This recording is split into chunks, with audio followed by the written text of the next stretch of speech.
Welcome. Today I am with Phil Laboon, the man, the myth.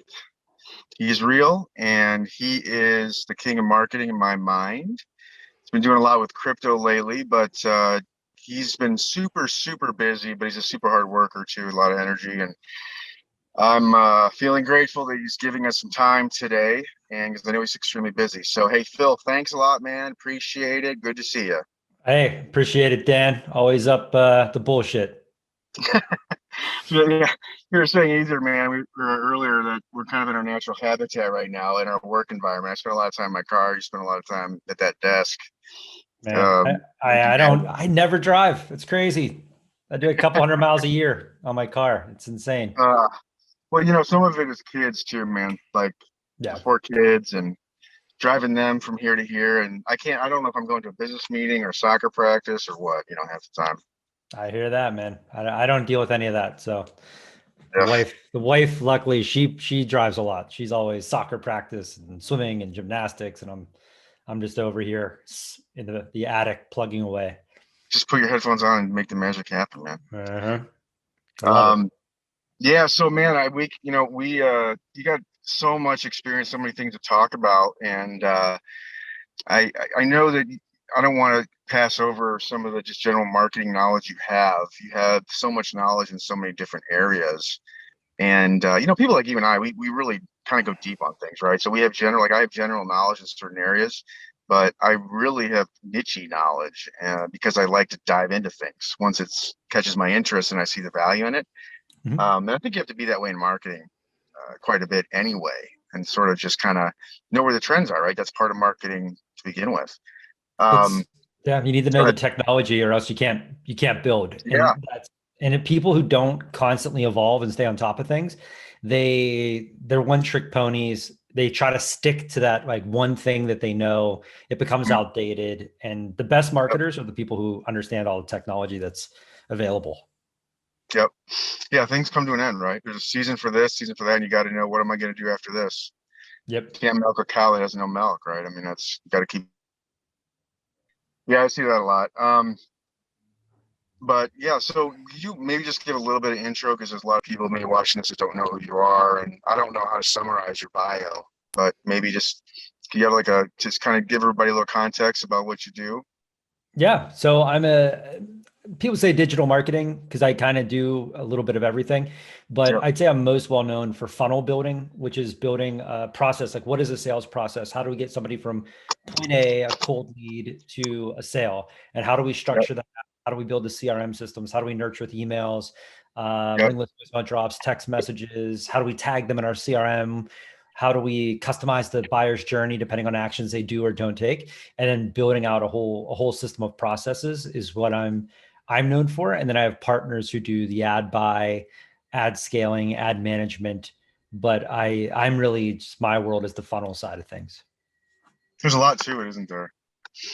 And I've seen marketing. I mean, I'm 45 now. When I graduated school, it was still before 2000, and marketing was still largely very creative um, as far as a career path. And now I'm looking at it going, gosh, I mean, this seems more like like data analytics is marketing now. It's just a totally different career from what I see. And so it's like if you don't know processes or respect processes and understand data, technology, and how to do repeatable processes, I don't know how you make it in marketing nowadays. It's tough. I mean, and a lot of people don't have the mindset. The people who get into marketing typically do not have tech backgrounds or even the desire to get into tech. So to me, that's been one of the biggest issues as I work with people and try to train people. It's a really tough thing. So for what we do for our company is we provide free education and free training. We actually have free classes where we teach you every aspect of funnel building and how to do it. And we show you the technology, we show you the strategies, and we do a lot of this overseas and we actually pay them. So on top of giving free certifications, we pay you if you get all the way through $75 ish, which comes out to be, I don't know, $5 an hour. And then we hire you. So we either hire you for ourselves or we hire you for a client. But we've realized the only way to get good talent is to train them from scratch. Yeah. And you can definitely separate people that are serious and not from money clarifies a lot of things, right? A lot of times. Yeah. I know you do a lot of, I mean, I know just in general, it all comes back to you because I think, if you serve people and take care of people and do a lot of just, things for personal satisfaction that don't necessarily have a carrot attached to it, the money always comes back to you. So that's never an issue. But you seem to do a lot of that kind of stuff. I mean, is that because it's a business philosophy, works that most people just don't trust, or is that really like, no, hey man, I got a real need in my heart to do this kind of stuff, and I love doing the education stuff. Oh, I love having a network and talking about whatever. Like right now it's crypto, Polkadot, and Kusama auctions. But to me, I really enjoy it. And then people ask me a question and I'm like, oh, you know what? I don't know that. I'll have to check it out. But I think to me, it's just second nature. I mean, the majority of people that I help with crypto, there's no way I'm ever going to be able to get anything out of financially from these people, but I don't Right. really care. I mean, I'm helping people that are literally, I'll look at what they're putting in and they're like, I don't know, it's $100, but I'm like, oh my God, I just spent a half an hour helping you invest $100, but, but it's fun and it is rewarding to see these people, really, I think it will change their lives. And I really agree. I have no financial incentive to do it, but, I just enjoy it. Just, it's a hobby more than anything. Hey man, I agree with you. I get it. Like, you find something that's really cool. Like I always feel like I want to share it. Well, how are they paying you? I'm like, I don't know. I just gotta share it. It's bottled up in me, like it's boiling over. It's Yeah, fun. I want everybody to know about this. exactly. Yeah. Yeah, yeah. So it's interesting. I don't know a lot of people understand that sometimes, or they don't understand why, if you're not making money, why you would do something. But it comes back to you. Oh, it's always the worst when people accuse me of like, maybe I'm a scammer. Like maybe I'm trying to steal that $100 somehow. And I'm like, dude, like there's no way I get incentivized to do any of this stuff. But then people start to think of like, well, you have to be doing it for some kind of financial gain right now. And Yep. that's a little rough. And I'm like, whatever. Yeah, they say, what's your angle? And it's like, well, my angle is I'm Dan, and this is me, and I do what I want to do that makes me happy, and I don't worry about the rest. It's the way it Yeah. is, I right? was And you teaching listen. every month. I was teaching free cider courses. I'm also really into making Oh homemade yeah, hard cider, yeah, and I stopped a couple months ago after the second kid. It was really tough to keep doing that. But I was teaching free educational courses. It was $20, and that was enough for me to pay for the supplies because I gave everybody 2 gallons of fresh squeezed apple cider. I gave them all the yeah. materials they needed, all the yeasts, all the nutrients. And I was like, yeah, I was like, maybe I make $3. Maybe I just want to make it a round number. So $20, and you're going home with 2 gallons of cider and all the equipment. And I'm walking you through 2 hours of, and I bring my own cider and let everyone taste it and try different ciders. And that It's again, everyone awesome. thought I had some kind of like ulterior motive with that. And it's like, I I don't mean, if know. you offer, I mean, I always say if you help people out, offer value, you're going to have a lot of friends, which makes a better life. I mean, in general, right?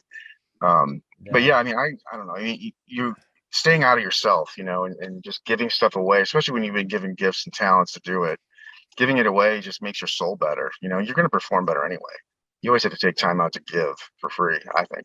yeah. I mean, I Um, don't. What else am I gonna do? Just watch TV? well, you Like, inspire other people too, so you make the world a better place. I yeah, mean, you inspire other people to do the same thing, and it catches on, so it's all good. yeah. But yeah, In I get fact, that too. Like, what's your angle, man? Like, not everybody has an angle. Like, there are some. You're like, there's some good spots in the world. Here you go. exactly. And it's, So, and I think Pittsburgh, it's also, I don't know if it's just because it's a blue collar town and society, but it seems like that's a lot more prevalent where it's the yeah, people in California and West Coast. They're the ones that are so skeptical and just yeah, jaded. yeah. And I'm like, man, like, I don't know, maybe I just have this like blue collar mentality of just helping It's a people culture thing. and treating your neighbors well. And that's what comes down to it. I think But it's well, because I'm from Chicago, and there's some of that there. I mean, it might be a Midwestern thing or maybe blue collar. I don't know, but yeah, if somebody needs help, you help them, right? And there's no yeah. angle, because if you don't do it, you're a jerk. I don't know. Yeah, and it's like it doesn't take that much of my time to change people's lives, Right. especially with the cider stuff is like it's cool. I got a lot of people in the cider that didn't think they like cider, right? Like that was a big thing. Like, Yeah, oh, it's too sweet. And I'm like, no, it's not too sweet. Like it's amazing. So that's I love Mythbusters. There's that. so many myths about cider. I gotta bust all of them. I gotta bust them all up. Yeah. And I just got to show people because they just never knew about it. Like most people didn't know. And I just felt like, okay, I know everything about it. And I got to the point of I was making 50, 60 gallons a batch and like I was loving it. So I wanted to show other people that. And now with the crypto, I'm actually helping people like change their lives. Like I'm helping them actually like understand investments, understand how to become like their own little like VC company. And with $100, you could be a little VC that's buying a little tiny piece of a company for $100.